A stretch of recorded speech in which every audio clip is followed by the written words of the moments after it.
Hi there. Welcome to On the Edge. I'm your host, Matthew Wexler, and you are watching Edge Media Network, your go-to source for LGBTQ+ news and entertainment. We are welcoming some of our favorite entertainers this month to get us through the drag days of August and that pesky pandemic that just doesn't seem to want to go away. I am doubly excited for today's episode. Our guest lit the runway on season 13 of RuPaul's Drag Race, and she is now putting her energy toward another one of the great loves for many queer people, musical theater. That's right, those are my jazz hands. Broadway is on the verge of a reopening, with many of our favorite shows returning this fall, new ones too. But Broadway is not the only place to experience some of musical theater's greatest performances. Tina Burner is channeling her inner diva to reimagine iconic roles in a brand new show, maybe this time, and a new video series too. Let's take a look.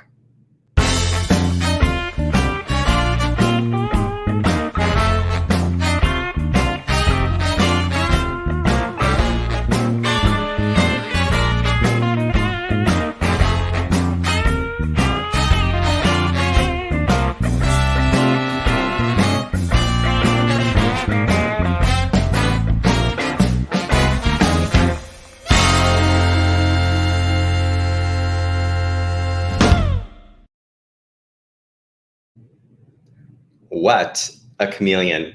I wonder how many more characters Tina Burner has tucked up her sleeve. Remember, we are live, so if you have questions, drop them in the chat. Without further ado, the one, the only Tina Burner.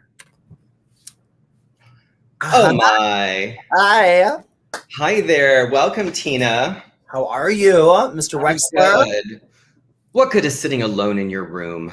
I mean, I'm not sitting alone in my room. I'm actually sitting alone in my kitchen with my garbage ready to go out, Oh, look at that. New York City at its finest. Thank you so much for joining us. I am so excited for this conversation because it really encapsulates two of my favorite things, which is drag and musical theater, that are now converging into this fantasy conversation with you. Yeah, I mean, it's two of the things that I love the most are, drag and musical theater. It's kind of why I do drag, to be able to, get to play the parts of musical theater that are not, written for a 6'2" linebacker, Yeah. Well, let me ask you, I want to dive right in. So tell me, what was before you started, little Tina Burner was an ember, what was the spark that got you interested in musicals when you were a kid, or the first show that you ever saw? First show I ever saw was Phantom of the Opera. I think that's probably everyone's first show. Mm-hmm. I remember my dad had bought it was my dad, my brother, and my mom and I. We did a trip to New York, and there was two sets of tickets. There was two sets to I think it was at Madison Square Garden, some sports team. I have no idea. What is that? New Jersey Nets or whatever plays there, basketball. And then there was two sets of tickets that were better tickets to Phantom. So my brother and my dad sat really close at the basketball game. My mom and I sat really close at Phantom of the Opera, which I think was a very good trade.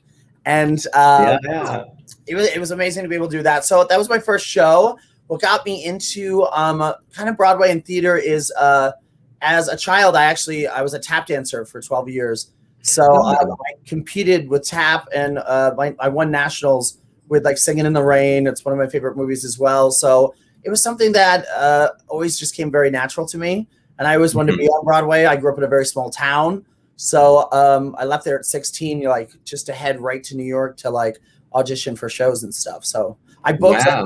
My first show I booked was at the Greenwich Street Theater. I did Big River, and I played Tom Sawyer. So. Oh my gosh, that was adorable. So, so you did shows in high school as well, as you were growing up? Yes, but actually, I was doing that show off Broadway when I was in high school, and my whole school. I finished school at Secaucus High because my dad was a veterinarian for racehorses right there, the Meadowlands. So I went to move in with him just because I was going to be a star, and the whole school came and watched it. At the time, too, we ended up doing Oliver, and I played the Artful Dodger.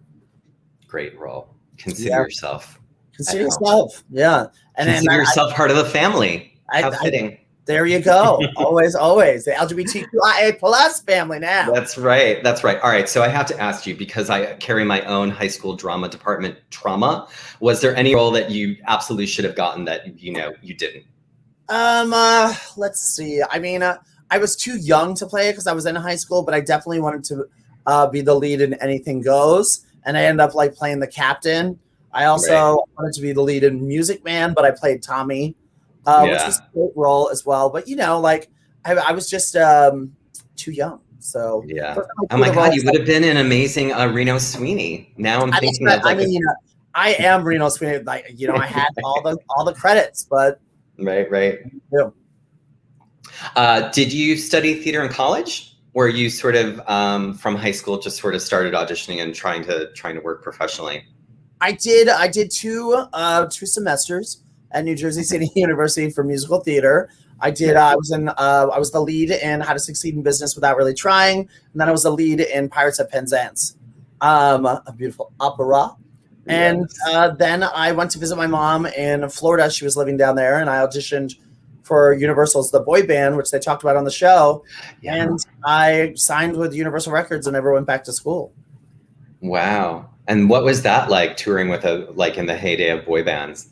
I wish it was the heyday, but we were coming out and starting to wind down. Right. So the tapering off of boy bands. Yeah, they just, it was a bunch of auditions, and we had to do callbacks, and they did the final at Miami International Mall, and with screaming girls, and which at the time I was like, I don't think that's for me. And then they shipped us off to Sweden for boot camp, and we recorded over there. So it was fun.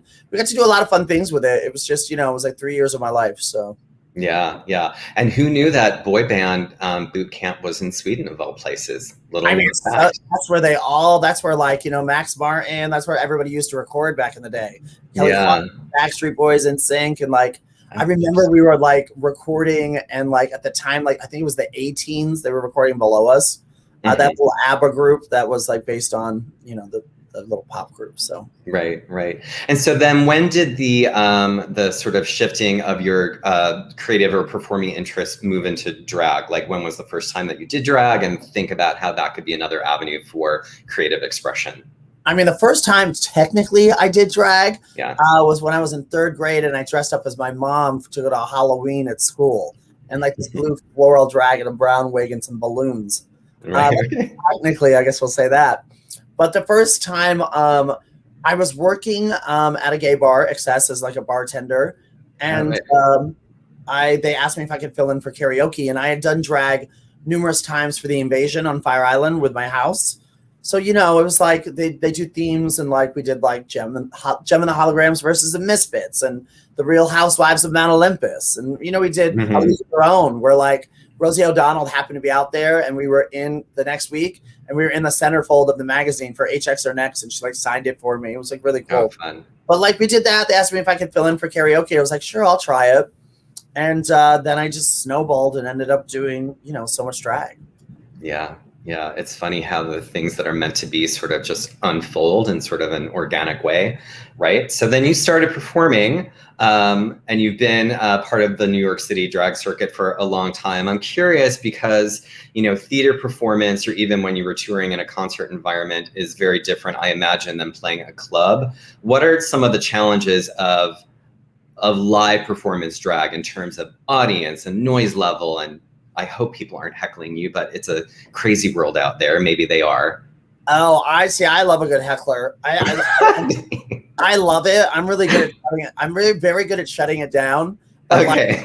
In a really good way. I don't know why, but people, they don't really. I don't know. I think even being on the show too, I built up this bigger tolerance of it. I find it fascinating, and people really can't get to me anymore. And they didn't back then. But now, totally, they can't get to me anymore. After having online fights with 8-year-olds, I'm always sure. But no, I think with a live audience in a bar, it's very different because obviously people are drinking. They're a lot more rowdier. Whereas you're doing something like a theater. But I love the intimacy of a nightclub or a bar. It's great. I love a theater. Don't get me wrong, because I'm going to tell you what, most bars do not have the sound system, and I'm not singing live at a bar because It is not pretty. There is no reverb. You cannot make it wet. You cannot sound your best, and you don't look the lights. So yeah, that's not why the place for it.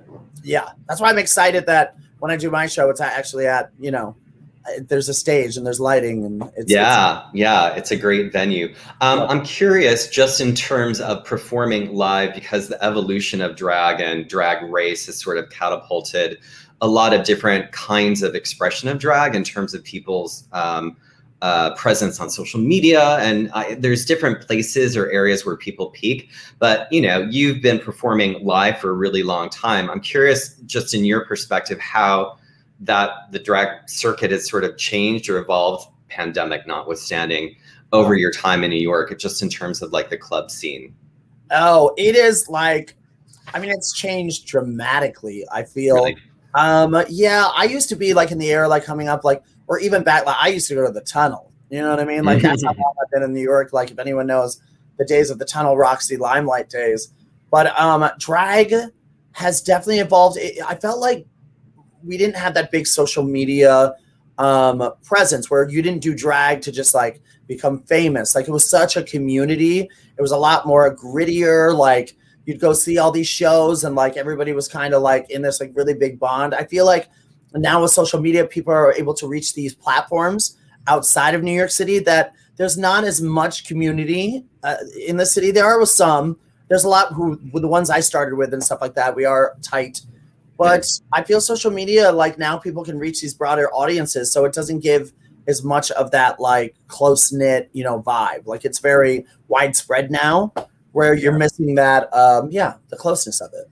Yeah. I think for a lot of up and coming drag queens or people who have made it to the show in particular, it's really a business platform and it's sort of a launching point for something career related. And those things can intersect, but I think as you described, sometimes they're existing sort of in these different spheres as well. Yeah, it's different realms. And that was my big push to why, I wanted to do the show, is because like I wanted to reach that audience that I hadn't yet. I'm a very New York drag queen. I've literally paid my bills and worked in like 8-9 shows a week here for like 11 years. And then I never traveled because like these were my jobs here. So like I never was able to get outside of it. So now it's this whole new world to me.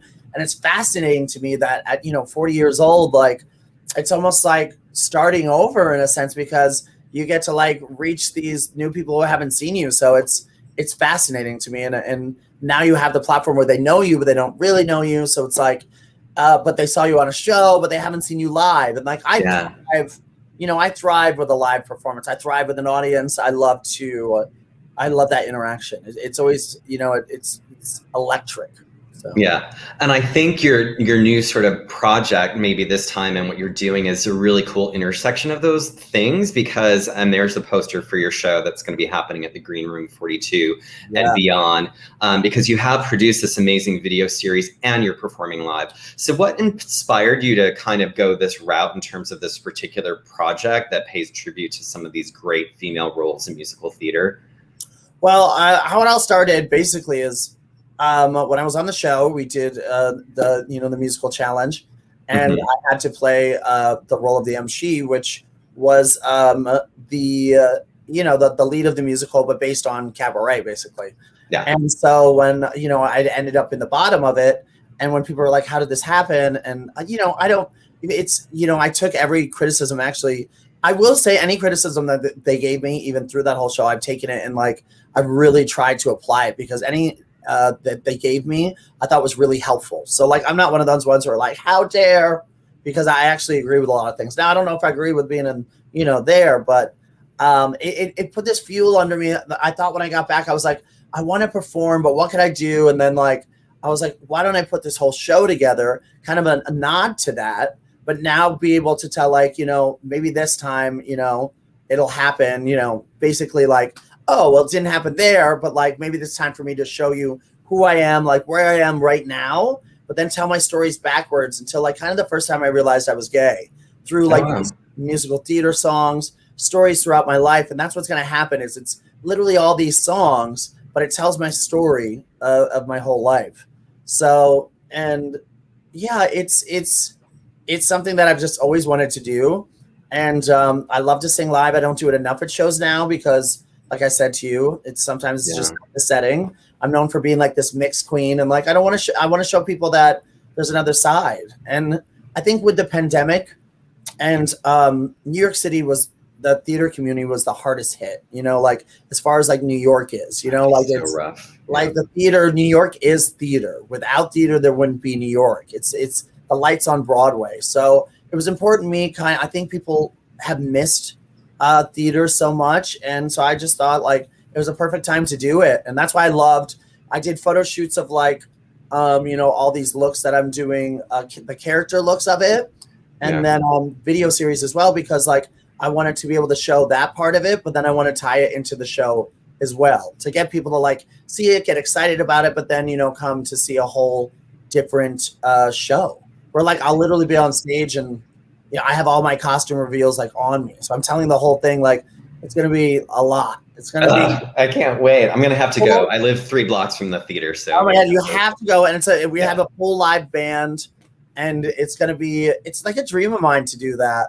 To play with a full live band and like in a setting like that, it's just so exciting.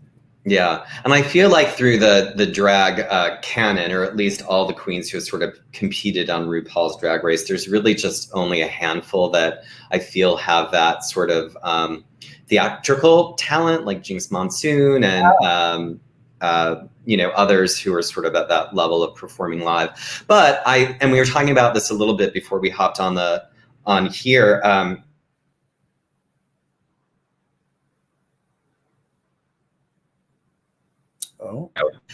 Head interviews, but your video series is so beautifully and professionally produced. They're really awesome. I encourage people to go to your YouTube page, and you've been posting them on social too. Who have been your collaborators in terms of the video aspect? Video aspect is Austin Noons. He's amazing. I worked with him a lot of stuff. The next one that we're releasing, I released a picture for it today, is for Sweet Transvestite, and we filmed it at the Belvedere on Fire Island. And it's my favorite so far. So I'm really excited to like release it. It is gorgeous. And it's like so much fun. But yeah, he has such a brilliant eye. And Blake Allen, my partner in this, like doing, he did all new orchestrations of these songs. Yeah. Some different takes on some songs. And like, they're just so beautiful. So like the whole thing's, the Ginger Beard Men, they're called, as their company name, who did all the stills for it, the photography for it. And like the photos are just so stunning, and they really are. It's great to be able to like do a live show, but then have the videos, and like I said, then the photos of it. So it's sure. I wanted a multi like world of it. Yeah, absolutely. It really is a complete package, and it's great, that you now have the capability of engaging other artists and creative types to sort of create all these different ways to sort of experience what you're doing. So I want to take a look. We're going to go down the musical theater road and look at some of these characters and shows. So you're dressed as Sally Bowles, Cabaret. Yeah. Why? Well, you mentioned sort of you were kind of like doing a nod to that on the series. Have you seen Cabaret before? Did you see the revival with Alan Cumming, or like have you seen multiple Sally Bowles over the years? I mean, I sure saw Alan Cummings. It was life-changing. It's so good. Got to know, Alan after that, so which was really special. But I mean, my whole thing too is like, I am fascinated with Liza Minnelli. Like, always have been, always will be. She performed on Fire Island and Cherry Grove, and did a concert out there. And I was outside about to do a drag competition, and I was practicing my tap number, and this golf cart just comes through going down the boardwalk, and it stops, and it goes, "Hey, what are you doing?" And I was like, "Oh my God, it's Liza Minnelli." And like, she stopped, and I was like, "Oh, I'm just about to go on, and I'm just rehearsing my talent." She goes, "I want to go in there." And they literally brought her around, and Bianca Del Rio was hosting, and they brought her up on stage, and Bianca was like, holding her up, because she was like, I don't want to drop her. Right. She was talking to the crowd, but didn't want to leave. And it was just so magical. And I saw her the next night at her concert, and was able to like be backstage. And it was just, it's such a powerful show, Cabaret. It's such an it's just, yeah, it's one of those shows throughout musical theater that has, you know, such a message, and it's dark and it's beautiful all in the same aspect. So that's fun. Yeah, it is. There's a new London production. I don't know if you're aware, that's going to be opening on the West End with Eddie Redmayne, who's playing the MC, and I'm not sure who's playing Sally Bowles. I think he's going to be great. I saw after it opened in New York and the original leads left, Natasha Richardson, I saw Susan Egan play Sally Bowles, who was the original Belle in. She's also lots of Disney to her. I know. Yeah, it was a little surreal. Like I could not get Belle out of my head, but I love her voice. She was amazing. Yeah. All right. Let's take a look. Number 2. All right. First of all, I have to say, I love a Rose who can pull off Burberry. I just love that costume. It's so Burberry on the Orpheum circuit is perfect. Yeah. My one of my very, very good friends, Florence DeLee, is the costume designer for most of my outfits. I think for this whole series, if I'm thinking about it right now, I might have done all of them. But yeah, we wanted like that kind of like, you know, old kind of vintage look, but money, but you know, not, I don't know. I wanted it to be very like classic. That's how I feel like Mama Rose is very classic, and like she couldn't afford it, but she's going to make it look like she can afford it, you know? Yeah. That song, I just have to ask you from a singer perspective, is got to be a beast to get through. It's long. And I did make the choice of, I wanted to do the monologue to lead into it, because everyone has their own take of their acting choices. And Mama Rose is very, very me. You know, you want to know why? You want to know what I did it for? Because I was born too soon and started too late. That's why. And it's such a true statement in my life, because as you look at drag right now, which has come predominantly such a younger demographic, and I didn't even start drag till I was almost 30. You know, so it's you know, in a sense, it's like born too soon and started too late has always been like the motto of my life, but I've always been able to still reach it, you know, and still get there. And so it's great. And that's why I don't think I'll ever have children, because I would be the worst. I would totally be a Mama Rose. Oh my God. You know, I'd be sitting on like, you're doing amazing, sweetie. You know, and I was like, push my kids into theater. So I have 2 drag kids who is a handful enough for me. And I have 2 dogs. So we're good. It's a full house here. Plenty. All right. Next up, I love this look as well, but I have to say, of all the numbers that I've watched so far, because you were talking about the musical arrangements, I love what you've done with this song. It's got sort of like this jazzy vibe to it. It's totally, and then you're like riding a strip pole as well. So. Yeah, it's one of my favorite. It's my favorite arrangement that we did different. We wanted to have this feel of like very Jessica Rabbit, very Madonna from Dick Tracy. I feel like a lot of people do this, like when they do Audrey, it's like this very like, you know, somewhere that's green and like this fantasy, but we forget that like Audrey's like a little hoe, you know, she's like on the in Skid Row, you know, she gets hit around, and like my version of her, like, yes, she works there, but I think she moonlights as like a, you know, pole dancer, and like in the club, like I just feel that whole connection with her. It was just more of a I wanted that sultry feel to it. Yeah. Were you able to see the revival, the new off-Broadway revival that just it started right before the pandemic? It had Tammy Blanchard in it, and I was there. Yeah, I was there, and I met Jonathan Groff after. We took a picture. Tammy Blanchard was so funny because she got off stage and she came in the back and she talks exactly like the character. Does she really? Oh my! I was peeing my shit. Like, you gonna finish that beer? And like, who knew? I was like, it's a Real Housewives of Little Shop of Horrors. I know. I was loving it. She was great, and I'm excited that I think Jeremy Jordan's going into it. I got a little invitation to go see it, so I'm excited about that. Very, very good. All right. I want to be on all. I want to be at all the. Speaking of this one too, I want to be at all the openings of these shows. I have reached out. I want to go. I want to just live them all. I want to dress as the character and just show up. I think you should. It's exciting. So this is yours kind of like Hollywood interpretation of, well, the song that you sing is Ladies Who Lunch. Like character is Joanne, originated by Elaine Stritch.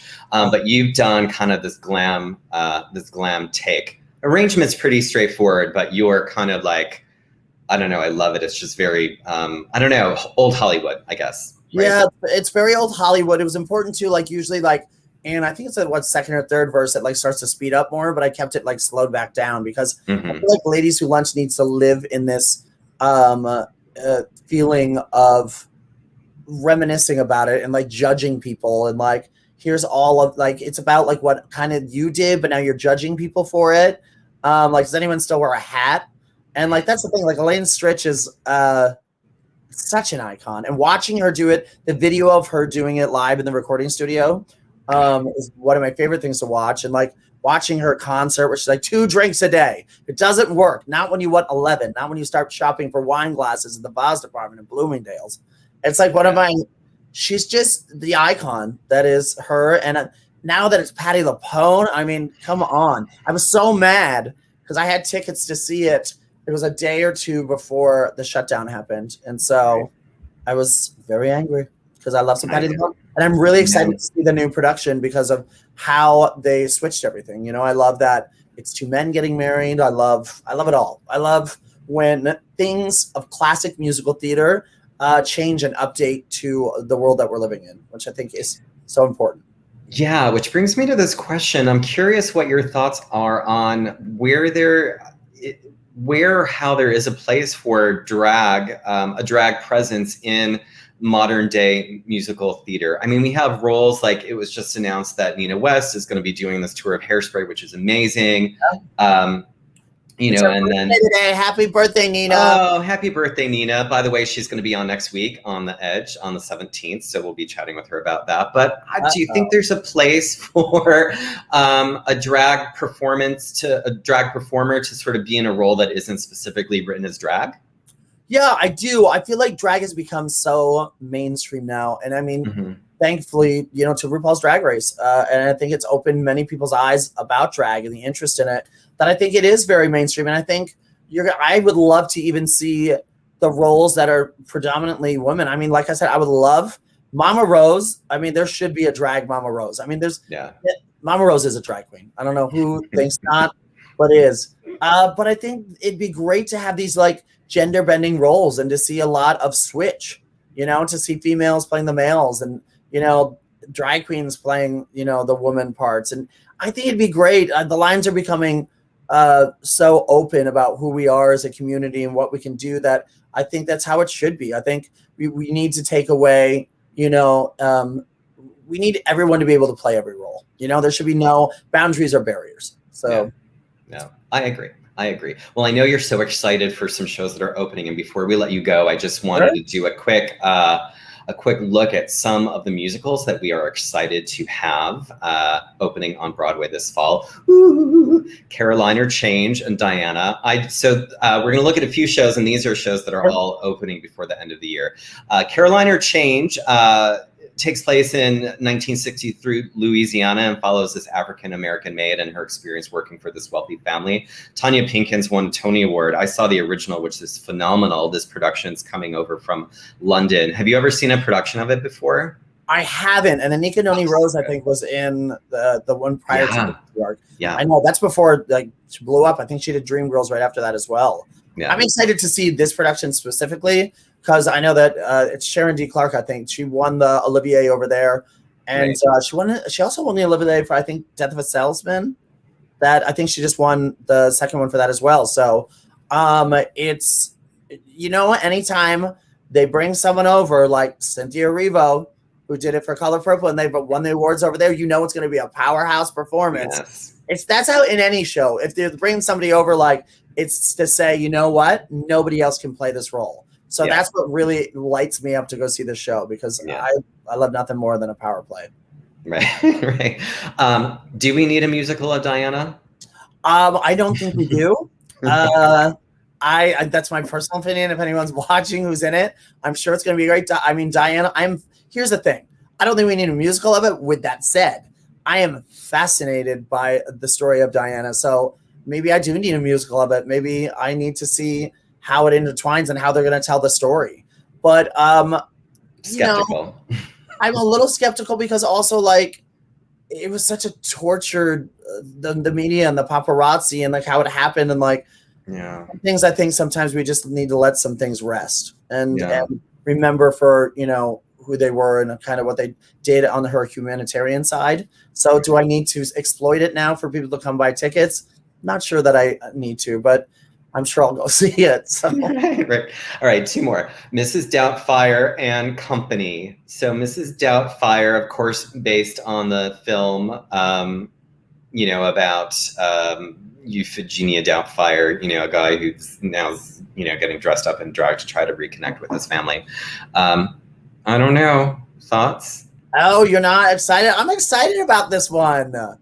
I mean, but here's the hard part is like the movie is so iconic. Mm-hmm. So iconic. Like when you have such a movie like that and like, hello, like any movie that's so amazing like that, I get scared.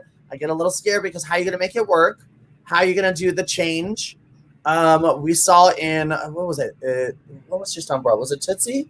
Mm-hmm. It was just on Broadway. The change in that was pretty great at the end. I like I said, I worry about certain things like that. I have a very good dear friend in it, Jay Harrison Yee, and like, oh, he's so amazing. So amazing. Yeah. Oh, Kinky Boots is amazing. Right. Oh, someone just wrote, and I was going to mention, so Rob McClure is someone that's saying as brilliant as Mrs. Doubtfire is the lead character. I saw him in Honeymoon in Vegas, and he's super sweet and very endearing. And he was also in Beetlejuice, which I did not love, but he's very good. So that gives me hope about Mrs. Doubtfire. So didn't he play? He played the husband in Beetlejuice. Yeah. I actually liked Beetlejuice, so I'm going to disagree. I actually thought the set was great. I mean, you have to take it when they do movies like that and make it. I walk into the theater saying, I know exactly what I'm walking into. Yes. I'm not walking into anything that's going to say like, oh, that is a Tony performance. Although, oh my God, who was Leslie Kritzer? Oh, she's so great. Yeah. So, I mean, she could have. She was amazing and could have won for that. So yeah. And then you mentioned Company, which we were talking about a little bit because you've done a song from the show, is going to be super exciting. And we can see from the poster, Katrina Lenk, who won a Tony Award for The Band's Visit, they sort of reimagined it. And now it's a female lead and sort of what those implications are for a woman of a certain age who's single. So I am, amazing cast, obviously Herb, Hattie Lupone, the music. I am probably one of the most exciting things that I'm looking forward to this year. Hands down the most exciting. And I think it's amazing because it is, I think it almost should have been written, obviously, for a woman. I mean, it's the pressure on women, that women of a certain age get married and have kids and all that. Whereas like men, we're not like, they're saying like, hey, you can't do it. But now like I said, how they flipped the whole script on it. I think it's great. And I don't know. I love I saw all the sets for it. I think it's amazing. Look at Patty LuPone. That's all I need to say. It's Patty. It's Patty. I sat front row center with my mom when she did Gypsy because we won like the rush tickets. Yeah. And, oh God, it's just there's nothing like a Patty LuPone. No, there is not. There is not. I want to thank you so much for joining us, Ms. Tina Burner. Parting thought before we let you go. Sure. Would you prefer a standing ovation or super fans waiting at the stage door with a bouquet of flowers? A standing ovation, hands down. Flowers die and, they're nice to have, but like the sight and the memory of just people being able to stand up and applaud in that community of people. It's like a herd. It's like a pack. It's like an amazing thing to see. So yeah, always a standing ovation. Well, expect those at the Green Room 42 at your performances later this month and when you head out on tour. Thank you again. It's been amazing having you join us. You're the best. Thank you very much. And tell Nina when you see her next week that I said congratulations. No. So no. I love her and tell her I'm just so excited for the world to see very dear friend of mine and so talented. So I can't wait to go see that tour. I mean, I love Hairspray. One of my favorites. It's going to be awesome. All right. Thank you, Tina. Yeah. Much love, guys. Thank you. What a fun episode. I feel like I want to put on my Capizios and just dance down Broadway, but that's all the time we have. Tune in next week, August 17th, as I mentioned, for another drag episode when we welcome Nina West, who is going to be headlining this brand new tour of the Tony Award-winning musical Hairspray. And then we have Joe English from Hope in a Box joining us on August 24th, and celebrity chef Josie Smith Malave on August 31st for our next installment of Living Sober series. Of course, you can always tune into edgemedianetwork.com for all the latest news and follow us on social media to see those breaking stories first.